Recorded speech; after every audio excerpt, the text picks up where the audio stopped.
So who keep on give you excuses are you keep on living in poverty. Because excuses no. I remember what's not baby I would say.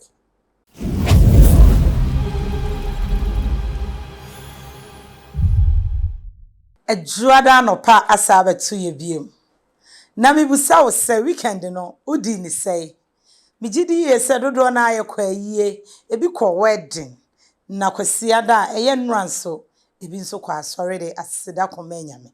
Na Saturday na ukwa yie no ubusa wo hu nsem bia na say enka wo na wo da ho a enka wo be ye dai. Na wo say busa wo hu say enti de wo da ho no adie na wo de no koye.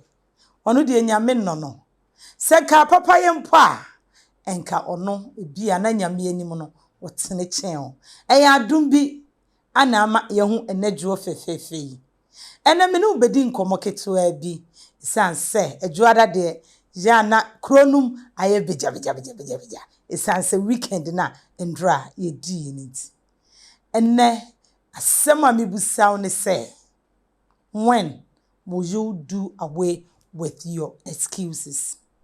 If you say wo pese ohia ahokyere asresre ene saa neema no efiri wabrabo mu a je say excuse wo wabrabo bia wo yi free ho mema wakwa aba de ba Nkrunhye Mmere so awotutu a awo ba akopɛ matena se ye bedidi ye ho nkomo de etosiri de yaye Mmere wo mu no ya pagya ye ho isan se de nyame boye no o ma bi konfom no ma bi ba asoro se de be ya wona owo soro no obeso ye wo fom nsa na wo de apagya yen eno nti ena na anopei awo matena se me se da bai ena saa enka meye o nanso no wo be ye free wabrabo ena mete ye ka che wo se eda wo be yi enka ene nanso sa excuses na free wabrabom no give yourself 6 months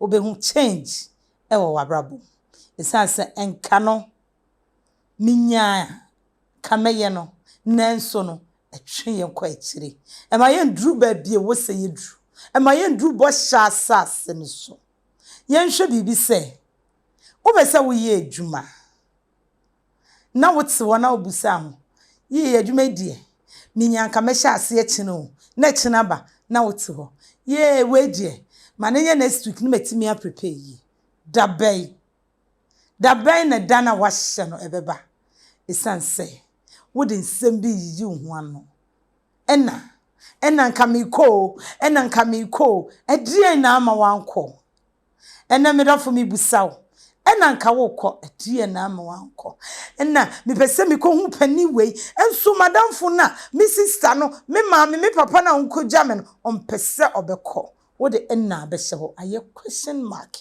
ama we skills bia wo pese odi yi hu ano ede na prevent se nipa na wo pese hu no wan ka se wo betutu anamon na wako hu no esansa wo wabrabo ho asem na ye ken enye wo bi enti na mi busaw se da ben ana excuses na wo life no nyina wo be ma na kọ eno na beboa ama ahokyere na wo be fra nkrofo asesre omo nema no afiri wo prapo so we keep on give you excuses are you keep on living in poverty because excuses no I remember what's na baby I would say na hunu se ade bia wo be decide ne no so wo yi enka ne firi mu a enna ne firi mu a ubetimi aje do away with excuses ne firi wo hienum enye obia na eye wo obia anya wo hwe wo na ye ho sori gina wo na ase se wo kofo a wo ye no emfa wani ntu obi so da bia me kam se obi ye mane ye yi a wonso ya ebe ye yi na mom excuses na wo wabrabo mu no eno na atwem kwa chire eno na ama wani aye wontanta wa abrabom eno na ama wo hu se wo bia akogyaw nanso wo de wontimi nko ezanse obi sori obo na adwemu pose ena ama soli mi ko false lie akoyi niema agu mi nsa so ato wanyemnya excuse bio osoli ya no penso nyunugu no papa no ko false lie eno koyi niema na oto nyame ye na dom ezanse wo soro boa de oboa no ho na bible sin senya adwuma ni dinti no nyame ye na dom ade tsaye no na wanya de obedi na wo de wo sorry ye na se ye wachira me pese me koye wei wachira me pese me koye si wachira you keep on postponing nyama when and I be sorry na we just say excuses no unnecessary excuses na wo ma no enkameyo enkano da ben na wo beye da ben na wo beye enkosi da ben na wo beye eba sa na di blame mankrofo me ka se wo moa me na wa moa me na mitimi nye na me ka se won kire me ampa unimu ze na wan kire nanso se wo hyase a na wan timi a enke nipa no ko beba na wa be kire because ohun se wa make effort se ye kan se mi se wo soro wo boa de wo boa no ye mfa ne se wo pa adwuma aye na wakwa asori dem ena wakobo mpaye ena prophet ama prophecy say adwuma no receive ne kura wo ne benya adwuma ye me ba je wo sori na wo dada ma adwuma no obenya ya na adwuma no me bo wo punu mu dra adwuma no will not come and knock on your door say ma be bo wo punu ti bie na be ye adwuma unless say ukwa abonten na wo kopa adwuma ne bi na aman conscience no abem Oboma village and apartments. Pokia say amanfu. And I fro bebre na ekoso. Me say buki hone na wujia wako honeymoon wo ho. Da bia meka me say opese wo first shot no e banta 40 say me senior and me junior dear. Omo we entafo omo very handsome twins. Me ma no. Opese wo nya bi ti say wo mo a. Fa woni kire Oboma village and apartments. Na obeba no na wukranta for esanse wifi no eye adwuma esi no boat ese de wote abruti mem na jacuzzi no da bia me kase ho de ye treat kings and queens into ba ye be treat usa pusu homa no na frɛ na ye muki mam na wo ba wo be usampa efie mu na waba na maka no me say do away with the excuses.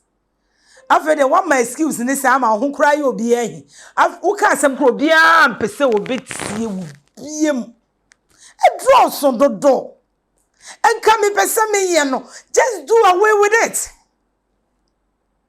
nanso no let it go sorry jina wona ya ade no na excuses no e draw so ena mitie me yo enti na mentimi anko ena me nan me yo enti na mentimi anko ena me de pressure na wo me so nti obi tie mu sa na me ye mu ahye me enye wo nko na pressure no wo so enipa bebre pressure no wo mo so enso omo yise atwuma na de o asma kura se wo pie kokrom wonim from e kobona ma na asma ba e koye adwuma na wo pressure eye yade wo de wo yade a no maduro ne ko yade wo bia yade de ne nsaye ne ya wo yade de ne tie ne ya wo yade de wo pressure de wo diabetes obia pie ko yadwuma ana na wo de nko a wo de no wo de bo ho safo hene sa emma bibia ntwintwa wane yi enka ne firi ho na wo be hu se wo di firi ho na ma ho 6 months afi wona na wo ko ho kwasere wade no wo be ba ho na wa besere. Do away with excuses. And opay dear, I want my master me beka bebre. Assemble akupe one word.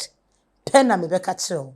Me say, se upe se ohia aho chire. Enne sa nyema emmeni peni nyi wa abrabo mu a. Just do away with the excuses. It's not say wo ye wadwuma na wo mfa so eye one cedi mpo a eye wo dia wani je. Wo de enkohwe obi a ne mfa so eye 1,000 cedis. Wo de wanya no ma wani nso. But before I start the end bebam, unless you do away with the excuses, unnecessary excuses. Na ye den semu yi ye ho ano. Se wo pa bibi wo bi ho, na wonim na wonim se wo bekwa ko.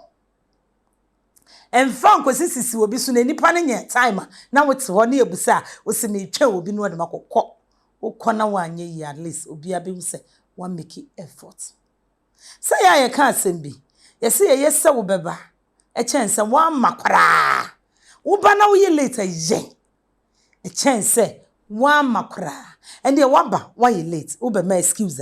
You bet you excuse not to. Now one makra dear. In fan cast. And to do away with excuses. Na move on. Na menim say, when you me oton super good in pasono. Ube man ayi. Ama.